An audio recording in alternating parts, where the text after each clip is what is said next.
ሰላም ጤና ይስጥልኝ የተወደዳችሁ የናይል አካዳሚ ቤተሰቦች እንዴት ናችሁ? በያላችሁበት የዓለም ዳርቻ ሁሉ ሰላማችሁ ይብዛልኝ።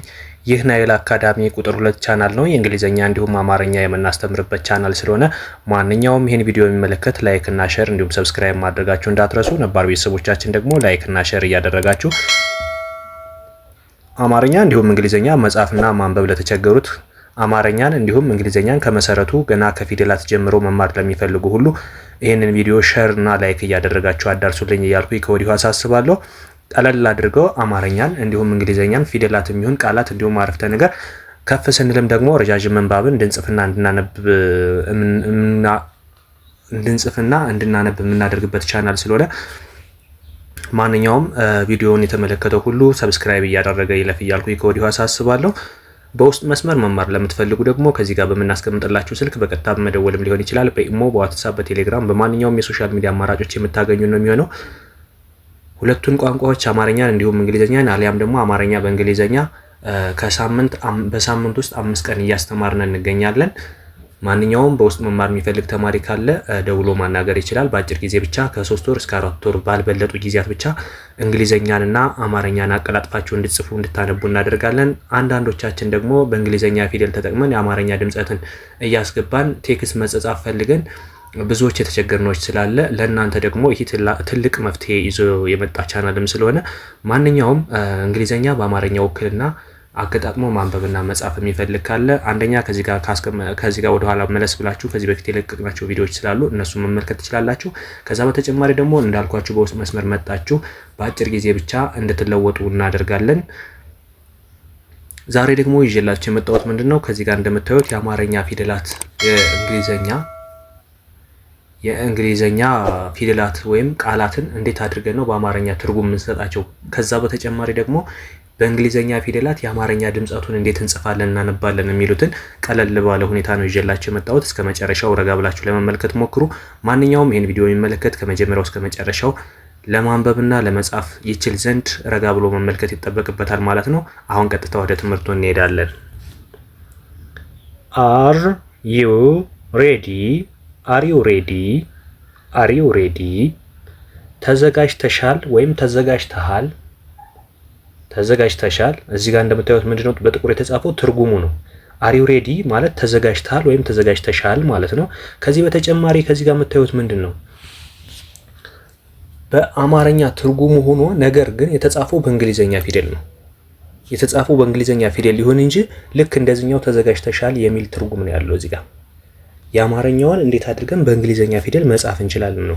ይህ ማለት አማርኛን በእንግሊዘኛ እንዴት አድርገን ማንበብና መጻፍ እንችላለን። ብዙዎቻችን ቴክስት ስንጽፍ አማርኛ በእንግሊዘኛ ነው የምንጽፈው። ስለዚህ አማርኛውም እዚህ ጋር እንደምታዩት ተዘጋጅተሻል ይላል። እዚህ ጋር ደግሞ በእንግሊዘኛ እንዴት አድርጌ ተዘጋጅተሻል ብዬ ጽፋለሁ ለሚለው የአማርኛ ፊደል ውክልናዎች በእንግሊዘኛ ምን ይመስላሉ የሚለውን ግልጽ ለማድረግ ያክል ነው። ስለዚህ ከዚህ ጋር እንደምታዩት ተዘጋጅተሃል ነው አይደል የሚለው።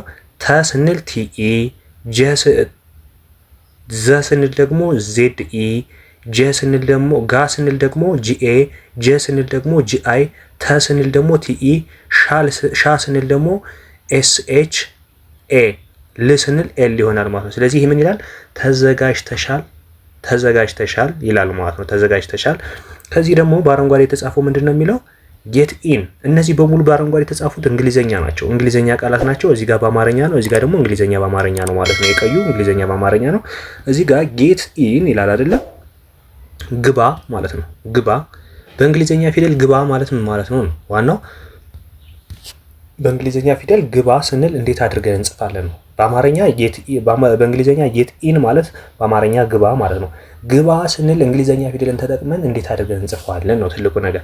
ስለዚህ እዚህ ጋር ግባ ስንል ጂአይ ማለት ግ ማለት ነው። ባ ማለት ደግሞ ቢኤ ማለት ነው። ግ ስድስተኛ ነች። ስድስተኛ ከሆነች ለምን አይ ተከተላት ብላችሁ የምታስቡ ካላችሁ ብዙ ጊዜ የመጀመሪያ ፊደል ላይና መሀል ላይ ስድስተኛ ፊደሎች ከመጡ አይ ይከተላቸዋል። ነገር ግን መጨረሻ ላይ ከመጡ ግን ምንም አይነት አናባቢ አይከተላቸውም ማለት ነው። ስለዚህ ግባ ማለት ነው ይሄ። ከዛ እዚህ ጋር የምታዩት ደግሞ ምን ይላል? አይ አግሪ፣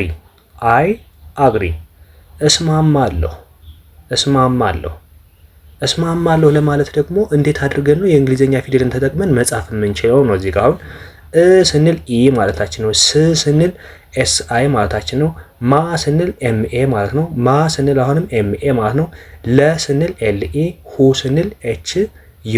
ይሄ ምን ይላል በአንድ ላይ? እስማማለሁ። እስማማለሁ። እዚህ ጋር በአማርኛው እስማማለሁ እንደሚል እዚህ ጋር በእንግሊዘኛው ምን ይላል? እስማማለሁ ይላል ማለት ነው። ከዚህ በመቀጠል ኖ ፕሮብለም፣ ኖ ፕሮብለም፣ ችግር የለውም፣ ችግር የለውም። ስለዚህ ይህን ደግሞ ችግር የለውም የሚለው በእንግሊዘኛ ፊደል እንዴት አድርገን ወክለን ልንጽፈው እንችላለን? ች ስንል ማን እንወክላለን ነው። ች ስንል ሲኤች አይ ማለት ነው። ች ሲኤች አይ። ግ ስንልም ጂ አይ። ር ስንልም አር ወይም አር አይ ሊሆን ይችላል፣ ግን መጨረሻ ላይ ስለመጣ አር ብቻውን ይሆናል ማለት ነው። ስለዚህ ችግር ይላል አይደል? ይሄ ችግር። ከዛ የለውም ለማለት ደግሞ የዋይ ኢ፣ ለ ኤል ኢ፣ ው ደብሊው፣ ን ኤም። የለውም፣ ችግር የለውም፣ ችግር የለውም። ከዚህ ጋር ደግሞ እንደምታዩት ምንድን ነው የሚለው? አይ ላይክ ሀር፣ አይ ላይክ ሀር፣ እወዳታለሁ፣ እወዳታለሁ። እወዳታለሁ ደግሞ በእንግሊዘኛ ፊደል እንዴት አድርገን እንጽፋለን? እ ስንል ኢ እንላለን። ወ ስንል ደብሊው ኢ እንላለን። ዳ ስንል ደግሞ ይችኛዋ ያው ቀኝ እግሯ የረዘመ ዳ ስንል ደግሞ ዲኤ ይሆናል። ታ ስንልም ቲኤ ይሆናል። ላ ስልም አሁንም ለ ስል ደግሞ ኤልኢ ይሆናል። ሁ ስንል ኤች ዩ ይሆናል ማለት ነው። ስለዚህ ምን ይላል? እወዳታለሁ፣ እወዳታለሁ። አይ ላይክ ሀር፣ እወዳታለሁ። በእንግሊዝኛ ፊደል በዚህ ጋር ስንጽፈው እወዳታለሁ ይላል ማለት ነው። ከዚህ በተጨማሪ ደግሞ አይ ላይክ ኢት፣ አይ ላይክ ኢት፣ እወደዋለሁ፣ እወደዋለሁ። እወደዋለሁ ስንል ደግሞ እ ስንል ኢ ማለታችን ነው። ወ ስንል ደብሊው ኢ፣ ደ ስንል አሁንም ዲኢ፣ እዛ ዋ ስንል ደግሞ ምንድነው የሚሆን? ደብሊው ኤ፣ ለ ስንል ኤልኢ፣ ሁ ስንል ደግሞ ኤች ዩ ይሆናል ማለት ነው። ስለዚህ ይሄ ምን ይላል? እወደዋለሁ፣ እወደዋለሁ። ከዚህ ጋር ደግሞ እንደምታዩት አይ ዊል ኮም ይላል አይደለ? አይ ዊል ካም፣ አይ ዊል ካም፣ እመጣለሁ፣ እመጣለሁ፣ ለወደፊት ማለት ነው። እመጣለሁ፣ እመጣለሁ ስንል ደግሞ በእንግሊዘኛ ፊደል የአማርኛውን ተጠቅመን የአማርኛን ድምጽ ተጠቅመን በእንግሊዘኛ ስንጽፈው ምን ይሆናል? እ ስንል ኢ፣ መ ስንል ኤምኢ፣ ጣ ስንል ደግሞ ቲኤ፣ ለ ስንል ኤልኢ፣ ሁ ስንል ኤች ዩ ይሆናል ማለት ነው። ስለዚህ ምን ይላል?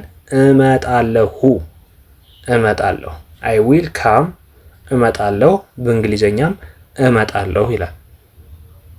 ቤተሰብ ዛሬ ያየናቸው የእንግሊዘኛ አጫጭር ቃላትን የተለመዱ አጫጭር ቃላትን እንዴት አድርገን በአማርኛ ትርጉምና እንዲሁም የእንግሊዘኛ በአማርኛ እንዴት አድርገን መጻፍና ማንበብ እንችላለን የሚሉትን ረጋ ብዬ ከመጀመሪያው እስከ መጨረሻው ያየን ነው የሚሆነው። ስለዚህ በሌላ ክላስ ደግሞ እንዲሰራላችሁ የምትፈልጉትን ማንኛውም ነገር ኮመንት ላይ ያስቀምጡልን። ከዚህ በተጨማሪ እኛም በየቀኑ አዳዲስ ቪዲዮዎችን ስለምንለቅ እናንተ ማንኛውም ይሄ ቪዲዮ የሚደርሳችሁ ሰብስክራይብ ብላችሁ በተኗን ጫን ስትሉ በየቀኑ የሚለቀቁ አዳዲስ ቪዲዮዎች ከእናንተ ጋር ይደርሳሉ። ማንኛውም አማርኛ እንዲሁም እንግሊዘኛ በውስጥ መስመር መማር ለምትፈልጉ ደግሞ ከዚህ ጋር በምናስቀምጥላችሁ ስልክ በቀጥታ በመደወልም ሊሆን ይችላል። በኢሞ፣ በዋትስአፕ፣ በቴሌግራም በማንኛውም የሶሻል ሚዲያ አማራጮች የምታገኙን ነው የሚሆነው። እኛ እናንተን በአጭር ጊዜ ብቻ አማርኛን እንዲሁም እንግሊዘኛን ከመሰረቱ ለጀማሪዎች አቀላጥፋችሁ እንድጽፉ እንድታነቡ እናደርጋለን። ከ3 ወር እስከ 4 ወር ባልበለጠ ጊዜ ብቻ በአጭር ጊዜ ራሳችሁን እንድታውቁ እንድታነቡ እንድትጽፉ እናደርጋለን። በተለይ ደግሞ ቴክስት መጻፍ ፈልጋችሁ ቴክስት መጻፍ ያቃታችሁ እንግሊዘኛን በአማርኛ መጻፍ የምትቸገሩ ሁሉ ቀለል ባለ ሁኔታ ነው ይዤላችሁ የመጣሁት። ማንኛውም ከዚህ ጋር በቪዲዮ ላይ መመልከት ይችላል። ከዛ በተጨማሪ በውስጥ መስመር ገብቶ ለተማረ ደግሞ በአጭር ጊዜ ብቻ መፍትሄ እንዲያገኝ እናደርጋለን ማለት ነው። በድጋሚ አብራችሁኝ ስለነበራችሁ ከልብ እያመሰገንኩ በሌላ ክላስ ከምንገናኝ ላይክ እና ሼር እንዲሁም ሰብስክራይብ እያደረጋችሁ ጠብቁን። አዲስ ቪዲዮ ደግሞ በቀጣይ ቀን ይዤላችሁ እመጣለሁ። እስከዛው አብራችሁን ቆዩ። መልካም ጊዜ